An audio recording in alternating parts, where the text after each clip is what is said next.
Good evening, everyone, and welcome to Thursday Therapy with the Counseling Couple. I am Seneca Bing, and this is my awesome husband, Carlos, and we are here the fourth Thursday of the month. So usually we have these forums the third Thursday, but we were being parents last week for a band concert. So we are here tonight.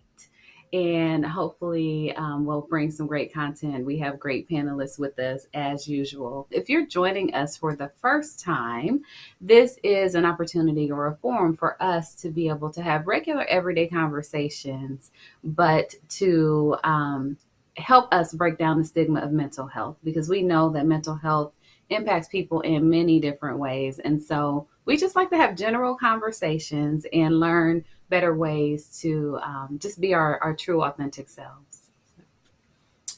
Yep. Thank you for that introduction, Cindy. And, this has been a interesting and tough week. Obviously, we lost several children and two teachers at our Ross Elementary School down in Texas. Gun violence is on the rise. Things don't seem to be changing. It seems like these things happen. We get it, we get concerned, we forget about it, and then it happens again. But I just want to encourage you all to just remain positive and continue to play your part in terms of, things that we can each do to positively change this country and make rules and laws that make sense for each and every one of us. In terms of our conversation tonight, we want to begin the conversation by pointing out, bringing awareness to those important causes that we like to highlight each month. And so for the month of May, Mr. C, if you wouldn't mind bringing up the first PowerPoint slide there, we want to highlight that May is Mental Health Awareness Month. And so this is a big month for all of us in the mental health awareness space. It is also National Maternal Depression Awareness Month. In addition, it's Women's Health Month. And then from May 8th through the 15th, it was National Anxiety and Depression Week. And then from May 8th through the 14th, it was National Women's Health Week. And then finally on May 1st, it was National Children's Mental Health Awareness Day. So those are the things that have been going on for the month of May. Right. And speaking of mental health, you see this list of just a lot of things that if you are interested in any of these causes, we definitely would say to go into research, to be a part. But if you fall in any of these places, we really do pray that you are getting the support and the help that you need. Because we know that anxiety is real. We know that depression is real. We know that with everything that's been going on, as Carlos was talking about, these things are creeping up more. And so again, please get the help that you need. For sure. So again, when we're talking about Mental Health Month and we're talking about the month of May, today we are going to have conversation with some educators about what we do with our children, right? But here's what we know about May. We know that teachers are tired. It is the end of the academic year. We're tired. Parents are tired. Students are definitely tired. Some of them had senioritis before their senior year of high school. But everybody is tired at this point. What else do we know, right? We've come through the second full academic year with COVID in our space, whatever that means for you. We know that people have lost. We know that schools were in and then sometimes they were out. We know that in December, COVID went back up and then it kind of went away. We had masks. We know all this stuff has been happening, right? We also know that we have a lot of students that have dropped out of the educational pipeline. We talk a lot in our office about chronic absenteeism and in our district, right? About chronic absenteeism and how that's impacting the education system as a whole. And we want to make sure that our kids are safe and we really want them in school. We also know that parents are struggling to find the right resources, right, to move forward. And so the struggle between academics and social emotional learning and all of these different pieces are very real. And so we want to address some of those pieces in our conversation this evening. Yeah. So the big question is like, what do we do now as parents, as individuals that are working with children? Mm-hmm. What can we do now? This time last year, we brought up a topic that Mm-hmm. many folks weren't really familiar with, and it was called summer melt prevention. And it was related to making sure that students that were planning to go to college after Mm-hmm. graduating from high school actually landed where they planned to enroll. Mm-hmm. Statistically, we know that 10 to 20% of students who identify as attending a particular college or Mm-hmm. university don't end up on that campus through for any number of reasons through summer melt. And so that was part of the conversation we had last year around this time. Today, we want to really focus on the discussion around support for youth during the summer months and really making sure that we keep them safe and keep them safely busy.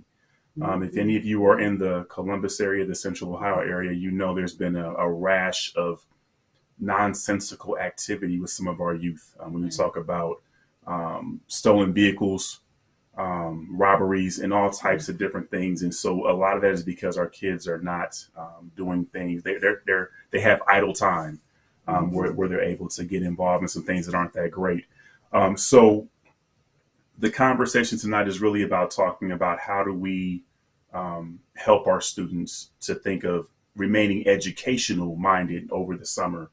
And so why is this conversation so important? There's three things I want to bring up really quickly.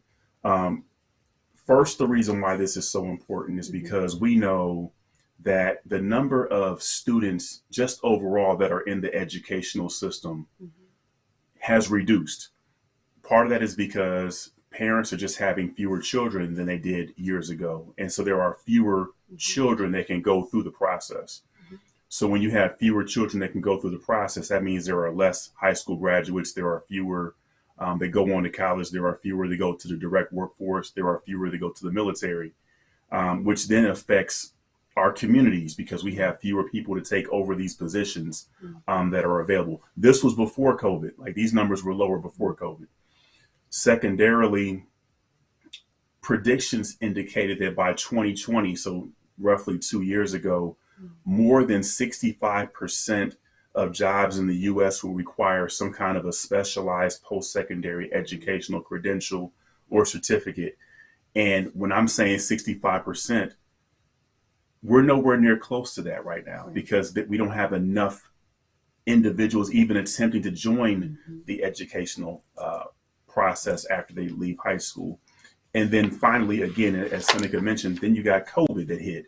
And so when you think about our educational system and the hit it took as a result of COVID, you're looking at fewer students that were even in the classroom. Mm-hmm. So as Cindy mentioned earlier, chronic absenteeism, fewer available substitute teachers. So you may have a class that doesn't even have the main teacher. They can't identify a substitute teacher because again, the workforce pipeline is so harmed by COVID.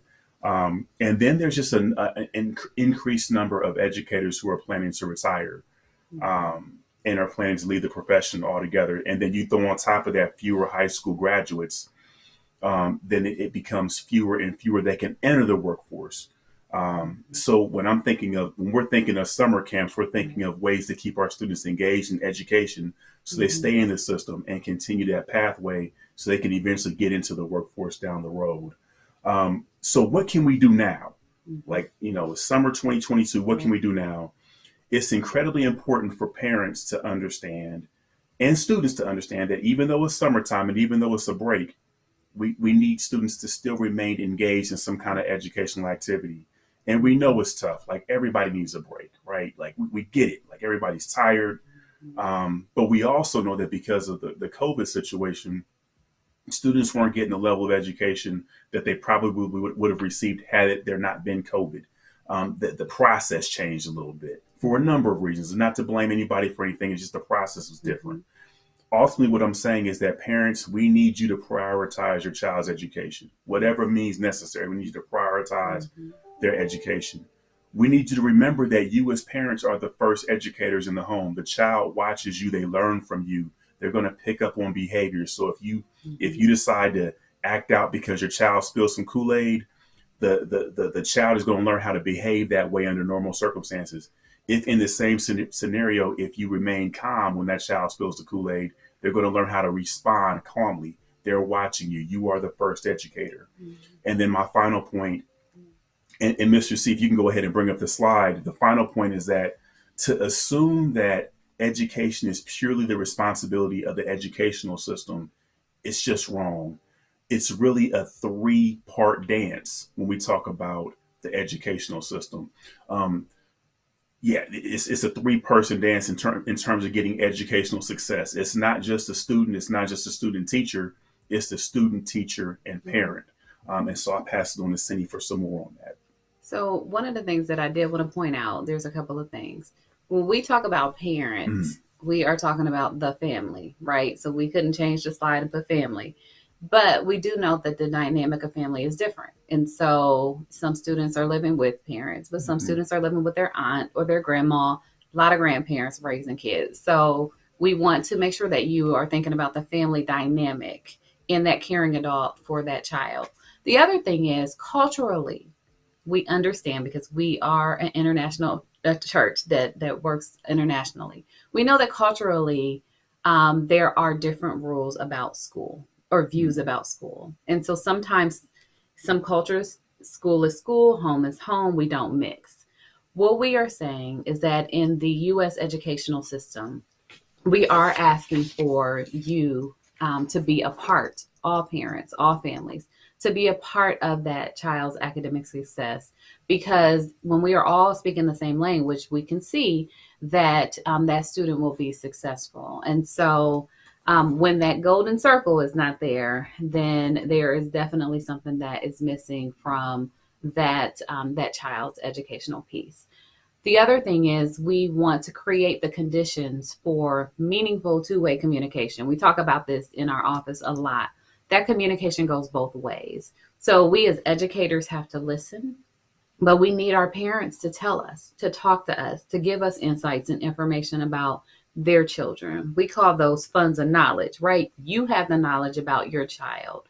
I would always say, and I've told many people, I know that my youngest son is not going to turn in every assignment. Know that going in to the school year. And so we open the lines of communication early with their teachers to say, we know that he's not going to turn something in and it'll be soon. And so we need you to contact us so that we can do what we need to do in the home to make sure that he's doing what he needs to do in school. So again, making sure that that two-way communication is open. And then the other piece is educators need to know the why, right, behind your children. We know that children behave in different ways. We also know there are a lot of family dynamics.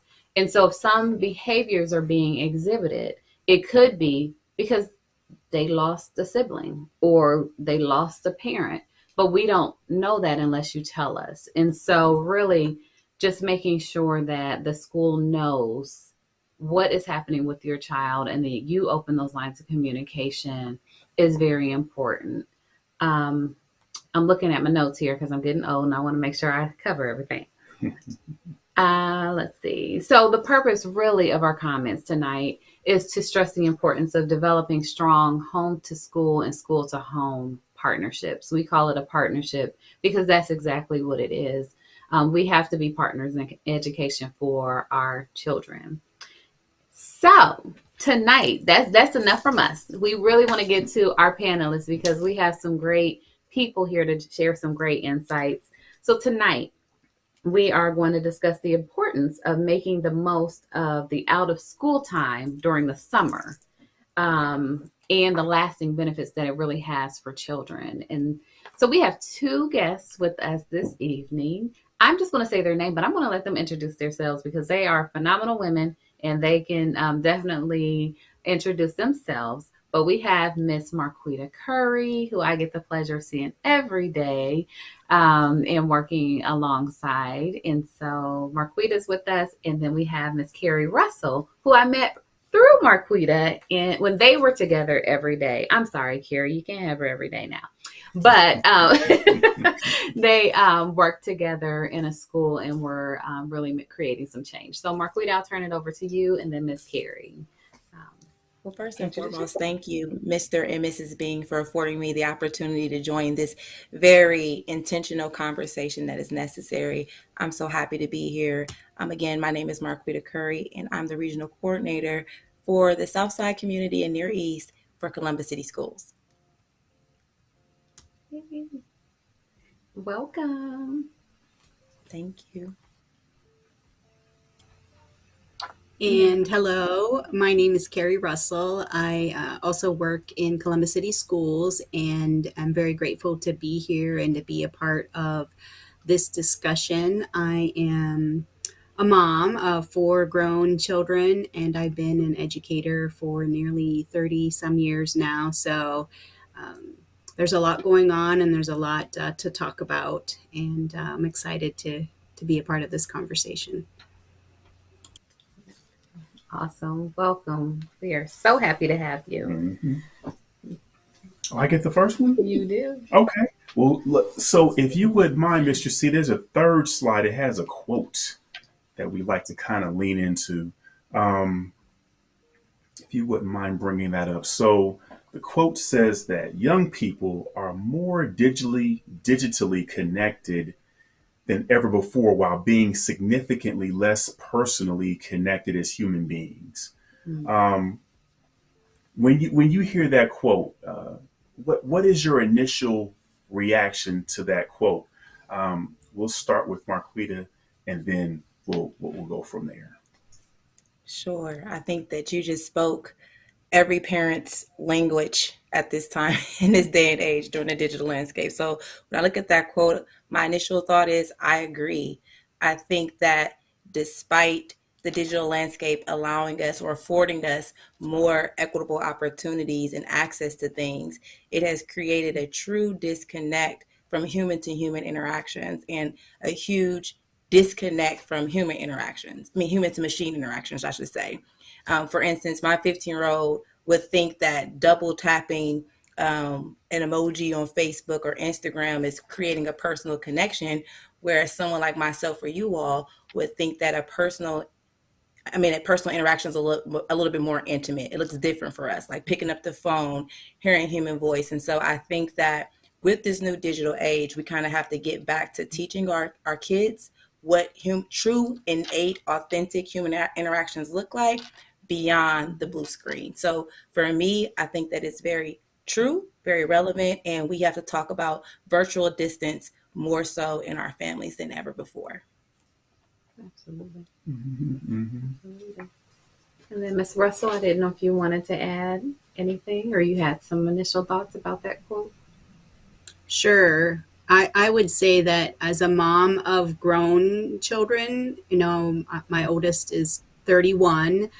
Uh, I had those same concerns when the digital age was, kind of blossoming when mine were younger. And I do see it more and more now as an issue, if you will.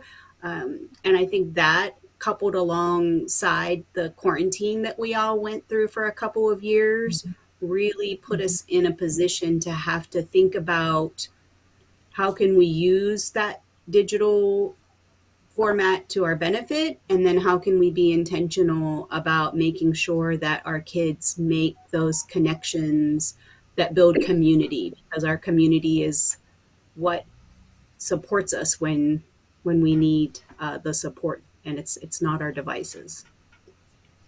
Absolutely. Absolutely. Mm-hmm. Mm-hmm. Yeah. We talk a lot about our boys because we used to ask them, do you all talk to each other? And it just felt like they were in their rooms texting each other whatever they needed to say instead of going over there physically. Mm-hmm. Mm-hmm. So, our second question, as we're talking about our kids, is what are some benefits of having children attend summer camp? So, Ms. Carrie, we'll start with you, and then we'll come back to Marquita. Well, I would say that summer camp, if you choose a good summer camp that has, qualified personnel and, all of those things that we want for our kiddos when they're not with us, summer camp gives our kids a chance to practice the skills that we hope that they're picking up on in a more controlled environment. So school is different. School is a lot more regimented, where summer camp has some of that freedom that we want them to have to make some mistakes without making, the giant ones later. And Mr. Bing, you brought up your topic from last year regarding how, juniors and seniors set this goal to go to a college or university, and then there's that percentage of them that don't end up there. And I think that summer camp can give them that chance to be away from home, experience that, oh, I've got to figure this out a little bit myself, while at the same time being protected under an umbrella of caregivers who are going to provide that level of care that we would want them to provide. So the benefits are to me very varied and wide. And it was hard for me personally to send my kids to summer camp for the first time. I had lots of questions, lots of wonderings and fears and things that I personally had to get over. But I can say that those conversations on the way home from camp, whether it was a day camp or a little bit longer camp for them to go to, I could hear the growth and the stretching and the excitement and they're standing a little bit taller and a little more confident because of the new experiences and the new people that they met. Absolutely. Ms. Carrie? I agree. Carrie did a great job really explaining many of the benefits of summer camps. But more importantly, for me, I think that summer camps allow our students, our children, an opportunity to pause, meet new wonderful people within their community, influencers within their community, and really fortify that school, community, and home model. We often underestimate the impact that people within the community can have in our students' learning and overall development. Statistics suggest that if 3 people outside of your family can keep a kid from, going to prison. So we need to increase our villages by having access to, affordable summer camps. And additionally, for me, it brings back imagination. We have so many kids that are growing up so fast, just really fast. And it's not at the fault of themselves. They have access to so much. The censorship that we had when we were kids is nothing like they have now. You can't almost censor anything for these kids. And so what a summer camp for me does for my children is allow them to be just that, children, young adults around peers that look like them, sound like them, and go through their experiences. And it also creates an environment where that self-efficacy can be produced. It builds a level of confidence. And ultimately, it's fun. Let's just talk about it. Summer camp is fun. We all need a little bit of fun right now. And so allowing your kid an opportunity to be outside of the classroom, to be outside of your home and around other people, to develop their identities around a myriad of other identities it's critical, it's necessary, and it's needed. And we have to make sure that we are taking the influencers yet again from the community, which are the camps coordinators and leaders, and putting them in our students' lives so they can also help them in the school process. Absolutely. I love all that. There's a couple things I was typing as you both were talking. Like Carrie, you mentioned that the summer camp experience, it allows for time to practice. I love that. Because, right, like, when you're in school, it is regimented. It's pretty, you go to your classes, you do what's supposed to happen there. The summer camp allows you to sort of practice some things and see if they work. And under the proper guidance, those leaders that are there with you can help you to kind of shore up some of those ideas. Whereas if you're at home and, maybe mom and dad aren't there, you sort of have to figure those things out yourself without that guidance. And it could be good or bad. Most often it's probably bad if you don't have that adult guidance there. So I love how you said that's an opportunity to practice. And then Marquita, I love how you said summer camp is a chance to meet others. Because, right, like, we love our friends in school, but it's also important to get to meet others outside of your normal bubble so you can see that there's more to your world than just your block. But being able to see that, how big Columbus is or how big the state is and having those opportunities. So I love how you both shared there. Marquita, I'll start with you and then we'll go to Carrie. Marquita, what are some summer camp opportunities that your children have experienced? That's a great question. Well, to be honest, I was a summer camp coordinator for over 5 years. So oftentimes they were with me at work, including at St. Stephen's STEM camp through their Bright program. Um, Not to push an agenda, but with minority groups excuse me, with minority groups, we are often underserved when it comes to STEM related topics. And so for me, I'm a big proponent of us being a part of those camps. So St. Stephen's was a critical one that my babies were a part of. Also last year, my son was a part of the Ubuntu leadership program, where he was able to develop some soft skills as an African American male. And then this year, my son will be a part of the Pathways to Progress summer opportunity with T Streets at the Ohio State campus, to name a few. So yes, for my kids, it's been critical in their character development, and they're building their own ethics outside of our house. So those are just a couple of the camps that my kids have been in.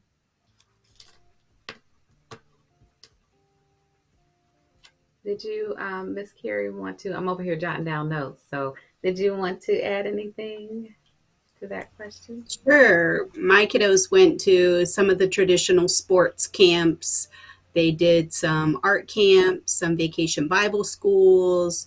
They also did some week-long, outdoor type camps with survival skill type things. They did a variety of different camps throughout their lives and had, different opinions about them. I mean, some of them, they just begged to go back again. Other ones were kind of one and done. So it was a nice experimentation for them amongst the line of their own interests, and oftentimes going with a friend or even going alone. Both of those experiences also produced a lot of good conversation points for them and for me to have with them. Absolutely. Absolutely. And thank you both for those. I was jotting down a couple of, I was thinking about camp experiences, and a couple of things that you all brought up was the whole imagination piece and being able to use that in camp. And so, Carrie, you said an art camp. I remember, our son went to an art camp, our youngest one, because at the time, he liked art. Mm-hmm. And so it gives you an opportunity to explore those things that your kids like, right? Mm-hmm. And then you talked about, Marquita, the techie camps, right? So some of our kids are techie, but sometimes they don't know if there's a place for them in that technology space. And so giving them that opportunity to go. And then you brought up influencers. I know that's your word, and it's definitely important, the networking that comes from those people, because kids will need recommendations from folks later on. And you brought up, and I'm going to shout her out, T Street in the Pathway to Progress, because Tierra went to her camps, mm-hmm. our daughter. Our boys were in Embody with her. Mm-hmm. And there are people and I know that she writes recommendations for students, right? Carlos writes recommendations for students. So there are these people that will mentor your kids and love them and nurture them and help them to get some good opportunities. So wanted to go ahead and shout her out also, because she does do a great job with that. Mm-hmm. Have you noticed an increase in any of your children's self-confidence? You talked about this a little bit, or independence as a result of attending summer camp? And we're talking about your own personal kids now, or students, right, that you've worked with. And we'll start with Miss Carrie. Oh, go ahead. Yep, Marquita, you go first. Oh, I'm sorry. From a personal perspective, yes. Marcus is now a grown man almost, because he has been poured in so much through the variety of, again, influencers. He was also a part of Embody, City Leaders with Shirley Lynn. All of those have fostered his voice. So he's developed his own voice, which I think is important through his involvement in different youth development programs. Like during COVID, they had the men's in suits march. Marcus actually did a speech in front of all of those men, and he was maybe like 13 at the time, and was not intimidated, and he had something to say. And so I think that his confidence exceeded my expectation as a mother. I couldn't even imagine being 13 years of age and speaking in front of over 400 or 500 men in suits. I would have probably been intimidated, but he was more than willing, and he was even more so intentional about what he was saying, because he knew that what he was saying represented more than himself, but his community, and more so the youth. As a summer camp coordinator, yes, to see a kid fulfill a project from beginning to end, especially when they didn't want to do it in the first place, and then they see it and then realize what they can create, that aha moment is something I can never describe. It's that light bulb moment that you see in a kid's eyes is something that we all should seek as educators, again, as influencers in the space in which we serve. And so, yes, I think that it's pivotal. I think it's necessary and needed for our youth and for our kids. So, yes, I have seen a lot of confidence. Yeah, that's awesome. Awesome. Miss Carrie? Again, I would say absolutely and definitely. I've watched it in my own children from, drop off to pick up. They just stand a little taller. They talk with a little more authority and confidence. And, the experiences that they were able to have that they were initially afraid of. I remember my daughter worrying about a talent show they were going to have at one of the camps that she was going to. And then coming off of that, how she was so excited that she was able to get up on stage and do her routine with her friends. And, it was a game changer, really, for her to have that fear, to conquer that fear, and then to take pride in her accomplishment, which sounds small, but in the scheme of life, we all need that. We need a chance to, not have the confidence, do the practice that it takes, and then have that experience to look back on when we're faced with something similar. And so I also had the chance to go to a long weekend camp when I was a student teacher, and it was with Columbus City School kiddos.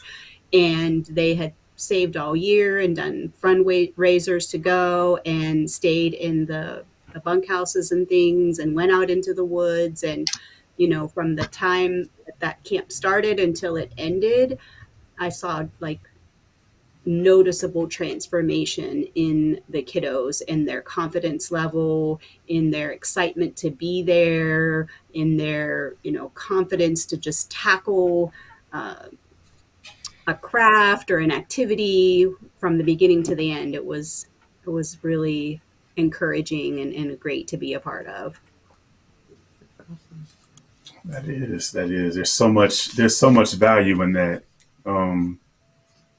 Yeah, I mean, I just think about, I think about the little bit of summer experiences that I had, 30, 40 years ago, or however long it was when I was a kid. But I remember, so Miss Carrie, you brought up Vacation Bible School.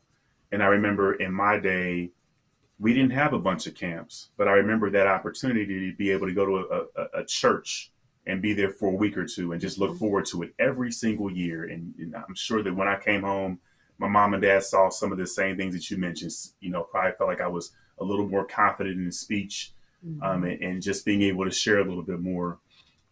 I'm wondering, and I'll start with you, Miss Carrie, what your thoughts are in terms of affordability, because again, with Vacation Bible School, those were free opportunities, because I know my parents, they weren't going to pay for no camp. But the free camps, all day, we go all day. But there are some camps that cost money.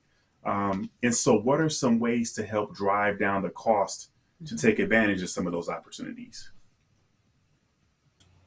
That's a great question. And I would be really remiss if I didn't mention Columbus City School summer experience that they're having, which is a 6-week camp. I'm calling it camp because I think that they're intentionally modeling it around a camp experience so that it's, not the dreaded, oh, I have to go to summer school because I didn't pass a class or something. Some of the things I remember from why people went to summer school when I was a kid and even when my kids were kids. And so there's that experience there with Columbus City Schools. And again, it's free. And so there's that. I know that a lot of camps have funds set aside to help parents. And so it never hurts to ask. And I certainly took advantage of that. I have, like I said, 4 kids that are very close in age. So when it came time to try and put them all in camp, those numbers started adding up very quickly. And so I had to set, my pride aside a little bit and be humble enough to go to the director or whatever and say, my child really wants to go. Is there some way that we can work with you on the payment and the fees and things like that? So those two options there for sure. And then I wouldn't discount a lot of the VBSs at this point, because the experiences they have at some of those now are akin to like going to an amusement park anymore. And so, in terms of affordability, you have the summer experience for Columbus, and then there are multitude of wonderful vacation Bible schools going on. That's true. That's true. I agree. I definitely agree. I agree that when thinking about making summer camp a little bit less expensive, be bold. Ask for scholarships, number one. Oftentimes, camps do have scholarships. Additionally, I would recommend, if you have a house with multiple children, are there discounts in place for having a family of more than one or two or three? Then ultimately, I will look into your benefits package. Sometimes people are unaware that your flexible spending accounts can sometimes pay for summer camps or summer opportunities and tuition. So definitely speak to your HR department about flexible spending accounts and how they can be utilized. And ultimately, speak to your financial planner. There are some summer camps that they can help you craft for it to be a tax write-off. So definitely speak to the different people within your village, your scope of influence, to see how you can afford it, and also plan. Think about what skills you want to harness in your student, and be intentional about the summer camp that you're choosing, and save for it if you can. Wait a minute. A tax write-off? Can I get some retroactive situations here? Yes. That's great advice, though. It is really great advice, because it's not things that people think about when you're thinking about flexible spending, where you're thinking about how it could be, right? A tax write-off if you're talking to a tax professional, or if you have multiple children asking for that. So thank you for that. The other thing is, families that are watching, if you have students with an IEP, or you have, special needs, there are special needs camps if you need that. So never hesitate to ask if there are opportunities for your children. I know that sometimes people won't ask the question because they just assume no. But there are seats sometimes available in different camps for a multitude of children. So please, don't let that stop you. And again, we talked about, the summer experience and all those other pieces that in some great camp experiences that are out there. So we talked a little bit about free experiences around Columbus. So we'll go ahead and skip that question. I'll go ahead and let you ask the next one. Oh, cool. Okay. Yeah. Well, so the next question is really dealing with this whole, because of COVID, learning loss, which we know is a real situation. And I'm of the mindset that if our youth are not engaged in activities like these now, then our children will slip further and further and further behind. Now, this is just my opinion. What do y'all think about this? Do you agree that if our children are not engaged in activities, that they're going to fall further and further behind? We'll start with Miss Carrie and then go to Miss Marquita. I would agree with that. I think that it's a matter of practicing skills. And so I could relate it to driving. If I took a break from driving for 6 or 8 months, even though I may have been an amazing driver before I took the break from it, I think that coming back after not having practiced the skills that it takes to be a good driver, that I would be behind where I started before. And so I think you're right. We do have to be intentional and practice the things that we know are going to open up opportunities for us towards meeting our goals in life. And for those of us that, have our kids, our young adults, our hopes and dreams for them are that they become, a productive citizen in one way or another. And of course, that can happen in a variety of ways. It's not always through the path of college, but we should definitely encourage our kiddos to be practicing and giving them opportunities to stay practicing those skills that are going to help them toward that goal of what they would like to do as they're growing. Mm-hmm. Yeah. I agree. In real estate, they say location, location, location. In education, we say Mm. consistency, consistency, consistency. Our students need consistency. They need to be read to 20 to 25 minutes each day. If they're in elementary and in high school, they should be very intentional about what they're pouring into their minds. But what I would like to say is that we often laugh about the word learning and family engagement. The reality is, your kid will learn if they're not in a summer camp, but what is it that you want them to learn? Do you want them to learn from their community, their environment, or from TikTok or YouTube? Or do you want them to have practical and intentional instruction? Because our kids will learn regardless of what environment they're in, but we have to be very Mhm. strategic about what it is that they're learning. And so I'm a huge advocate that idle time equals increased time. And we want to protect our babies at all costs, making sure that they're in safe environments around safe people and safe places, and truly becoming civically engaged. So for me, yes, I think that we should highly consider what we want our babies to learn. Mm. Idle time equals increased time. Mhm. Yeah, yes, we. That's something to think about. Mhm. That is Mhm. something to think about. Mhm. You said a whole word right there, and we need to just pause, truly, and hear that because yeah, there's some. Okay, I'm gonna stick right here and not go way off on a whole nother tangent because I mean, truly, that was a real word. Um, and we know that our kids are struggling with a lot of idle time. Um, so we want to talk a little bit about this term soft skills. Hmm. I have my opinion about the term soft skills, but I will ask the question anyways. So can you talk a little bit about soft skills? And that is in education, social and emotional learning, and how these topics, if infused into the classroom, can improve the educational experience and ultimately benefit the workforce. We can go to Miss Curry first and then come to Miss Carrie. I'm actually glad you started with me on this question because a fun fact is that when I first started teaching, Carrie Russell was actually my mentor. And I was a little intimidated being a fifth grade educator my first year. And what she reassured me with is that if you create a relationship with your students, if you foster an environment that gives a sense of belongingness or connectedness, your students will learn.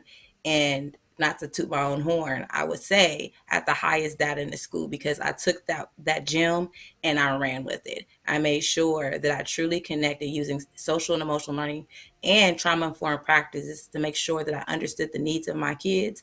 I tapped into the funds of knowledge that their parents and guardians provided for me, and we really fostered an environment that was conducive to their learning. So I think it's important that we don't forget those soft skills. That includes please and thank you, yes, ma'am, and no, sir, things that you can't get from Mhm. social media. We need to stop managing our babies and make sure that we're teaching them how to be great humans. We need to remind them of Mm. that and how to lead with respect in all environments. Even to this day, I lead with Mr. and Mrs. with everything I do because I'd rather lead with honey than vinegar. So I think that it's essential. I think that it's necessary and much needed.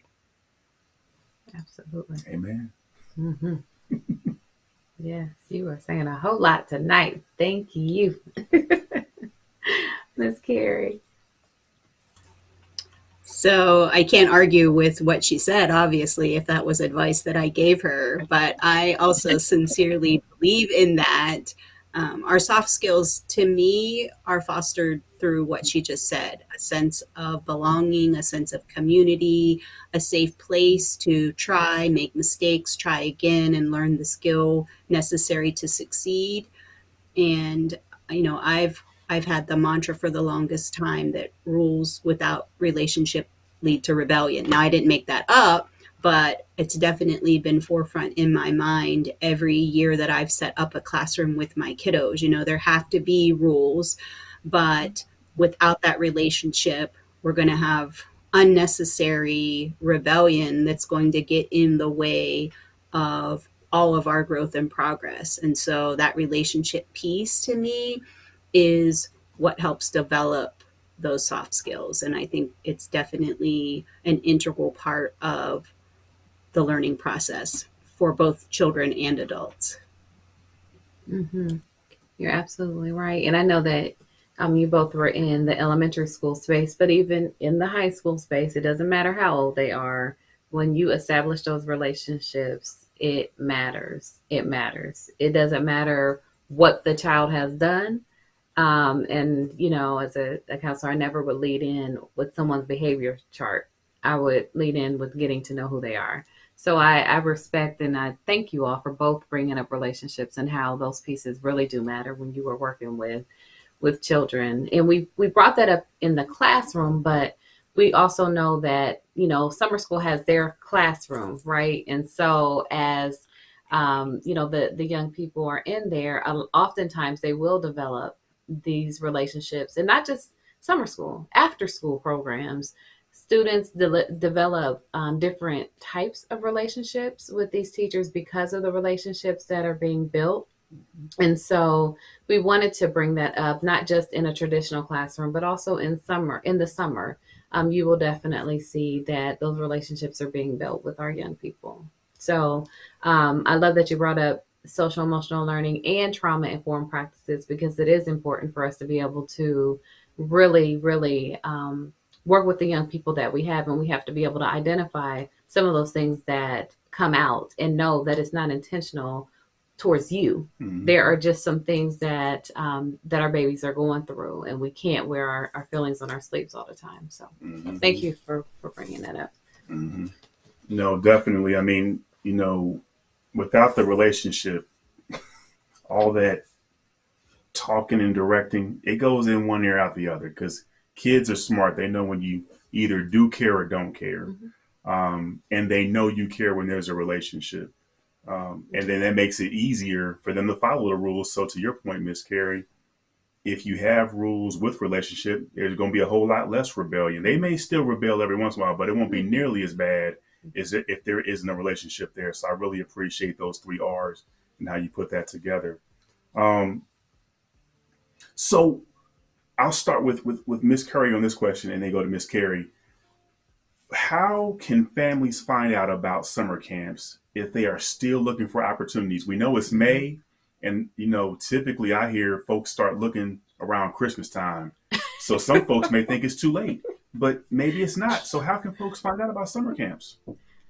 Well, first and foremost, one nugget is that Columbus City Schools offers a summer opportunities fair every year. So we try to get ahead of the curve. So even if you're not a CCS, if you don't have a CCS student, you are still invited to come and engage with us. There we offer a whole forum, a whole room of different camps and their prices. And they also provide opportunities for scholarships while at our summer opportunities fairs. So we often, this year we had it, I believe it was March or April. Seneca, correct me if I was right or wrong. Mm-hmm. It's all a blur. It's the end of the year. Yes, But we have it. We send out tons of communication regarding it. Also, again, don't be reluctant to reach out to your Columbus Parks and Recs to ask them what opportunities that they have. Oftentimes it's free and they have funding for it. And then also don't be reluctant to reach out to your community resource center. So Impact, St. Stephen's, the Urban League, they offer quite a few free summer camps. Reach out, or don't ever forget to just ask a friend. Ask a friend, where are you sending your kid this summer, and gain access to it. Mm-hmm. You're right. You're right. Miss Carrie? I agree with all of those. I know there's a magazine that they put out about summer camps, and it's usually found at the libraries. I don't remember the name of it. Anyway, there's that. And then I agree with Miss Curry on ask a friend. Typically our friends and our people that go to our places of worship, or are in our community centers and things like that, they, by word of mouth, will be able to direct you toward the camps that they've had the best experiences at. So I think all of those that Ms. Curry mentioned, and maybe looking for that. I think it's Columbus a lot. I don't know. Anyway, sorry. I just know they had a magazine with a bunch of camps in it a while back, and I'm guessing that they still put that out. Okay. Is it Columbus Parent? I don't know. One of those. I think that was That's it. awesome. I think so. Thank you. Yeah. Yes, yes. I don't know where that came from, but I do remember seeing a Columbus parent somewhere. So we have about 5 minutes left, and we always like to give an opportunity for any last comments, words of advice, anything that you would like to share with our viewing audience. We just are so grateful for the great information, the nuggets, all of that that you have provided for us this evening. So I'm just going to, turn it over for just a few minutes to ask, is there anything else that we may have missed or you just came up that you would like to share? So I'll start with Miss Carrie and then go to Miss Marquita.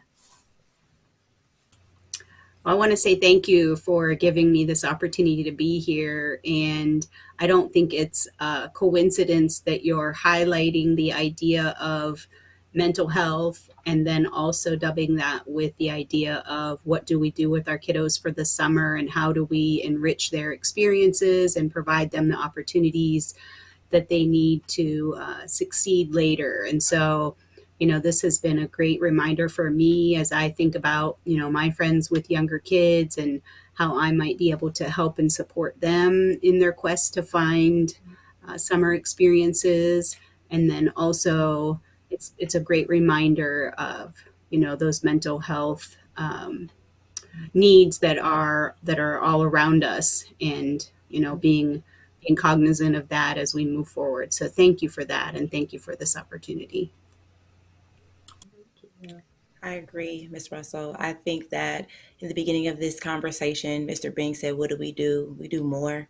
Just continue to do more with your family. Reach out to your local churches, gain access to their vacation Bible studies, their summer programs. Reach out again to your parks and recs. But also, if you decide, I don't have the capacity to send my baby to summer camp, I have to work or whatever is going on in your life, please at least have a crisis management plan. Have a neighbor that you're talking to about, hey, these are the hours that I'm working, so someone knows to look out for you and your family, so that they have some safety precautions put in place for you and your family while you're away. Yeah. Yes, we will have to do some more work around that crisis management plan. That was a great point that you just brought up, because oftentimes people, like you said, may not have the capacity, and so kids are home. And just really, who do you call? Who's looking out for you? What do you do? So I just want to thank you for bringing that up. I've been jotting. You gave us 3 more topics for us to start to delve into, because truly, it's a matter of really helping our community to understand. Yes, I heard it. Now you heard it. So now we need to figure out how we do it. And so we definitely are going to be picking your brain in the future so that we can think about, the crisis management plan and those pieces to really help our families. So. No, this has been enlightening. This has been a great conversation. Just having you, Miss Carrie, and obviously I've worked with Miss Marquita at Windsor and volunteering with students there, and so I'm glad to have you both on here. This has been a great conversation. I hope folks got something from it. I think, like to your point, Cindy, like it's really about making sure that our kids are busy.